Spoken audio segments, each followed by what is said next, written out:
Okay, so now the final part of our day one was all about listening, if you remember.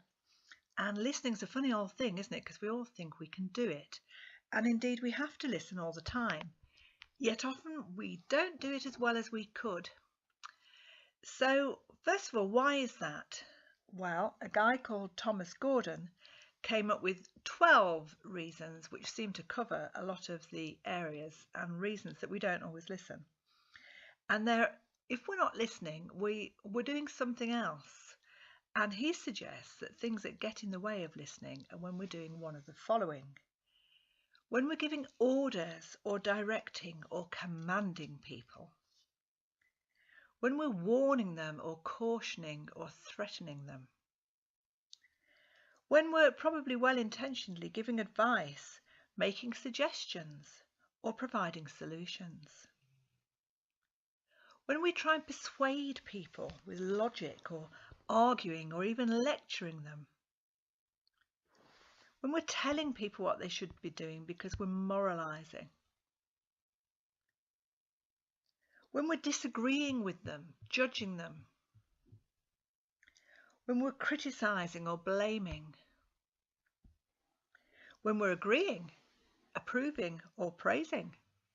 That still means we're not listening anymore. When we're shaming, ridicule or labeling. When we're interpreting or analyzing. When we're reassuring, sympathizing or consoling. When we're questioning or probing. And when we're withdrawing or distracting or humouring or changing the subject. All these things, if we're doing any of those, we can't be listening. Yet the power of a good listening to, as Dr. Graham Dexter would say, is really one of the greatest things we can use. Because when we listen to somebody, we give them a chance to listen to themselves. When you're working with others, you have to be able to communicate, and the main communication skills, we would say, are genuine rapport and listening accurately. Not only to the words, but also to the emotions, the states that somebody's in, the body language and the behaviours. So Stephen Covey put it so well, seek first to understand and then to be understood. Because in other words, if I haven't even shown you that I've understood what you're saying, why on earth would you in turn want to listen to me? Passive listening isn't enough. We need to show that we've understood the other person fully and to find out if we really have done so or not. And there's a few skills that we use to do this. The first for really good listening is full attending,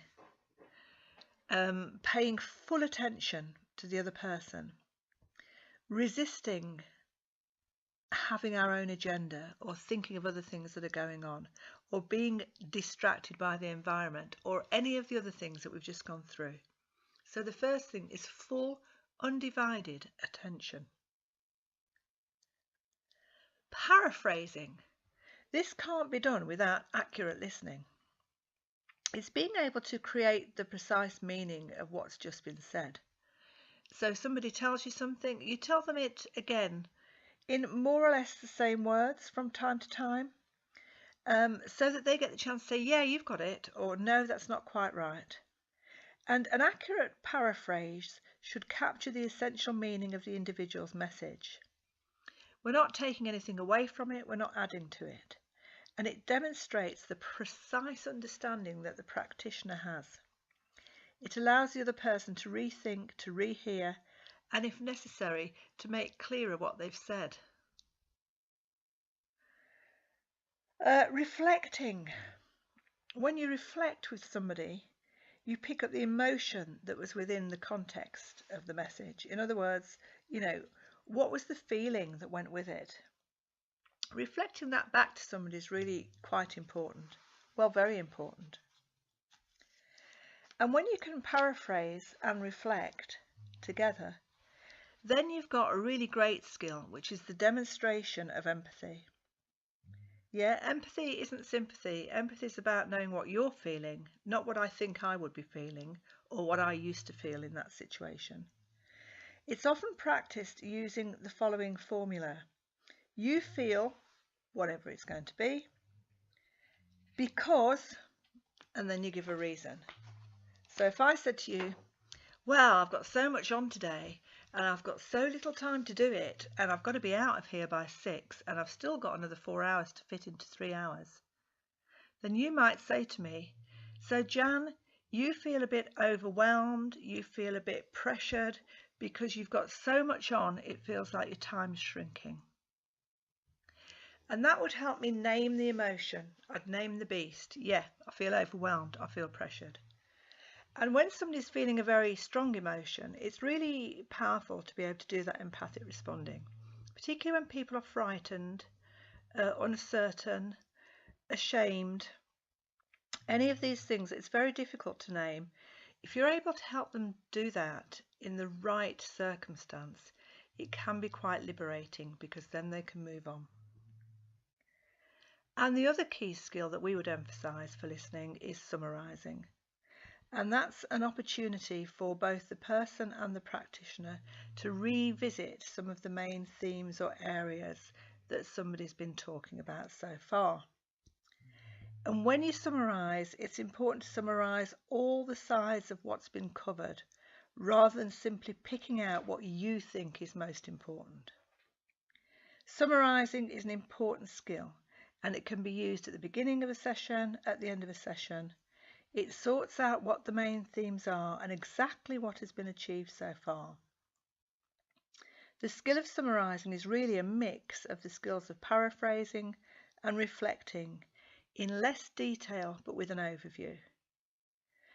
Very, very useful to be able to give an accurate summary. Okay, so that's all the materials that we had, really. We had the discussions and we had some stuff on the screen in day one, but these are the notes which are here to support you. And I hope you've dipped in and out of them as seems helpful, or, go back into them again. So what we'd asked you to do between sessions, of course, was to buddy up. So when you've chosen a buddy, we wanted you to commit to have some time together to just check out if you can run through contracting with somebody, building rapport, expressing what you want from the course, listening to each other carefully, and perhaps even identify what part of the outcome star today's work, or rather this module's work, might help with. That's a really useful thing to be able to do. In between training, at the end of day one, we asked you to begin work on thinking about what kind of performance indicator you might look to in a service user that would tell you that there's some improvement going on, which is to do with how you're working with them. We'd like you to meet up before the next session with your buddy and to talk through, have a conversation with them where you deliberately practice the skills that you've heard here, and that might help you come up with that way of knowing how your work is impacting your service users. That's really important to do this practice. You have some time to make up, you have some skills to practice, so go and enjoy it. Go and enjoy it. Bite the bullet and really have a go, because you already do lots of stuff in a great way. You may already do some of this, but do it with intention. Enjoy it and just notice what happens. Thanks very much. We'll look forward to the next day's work. Play. Yay!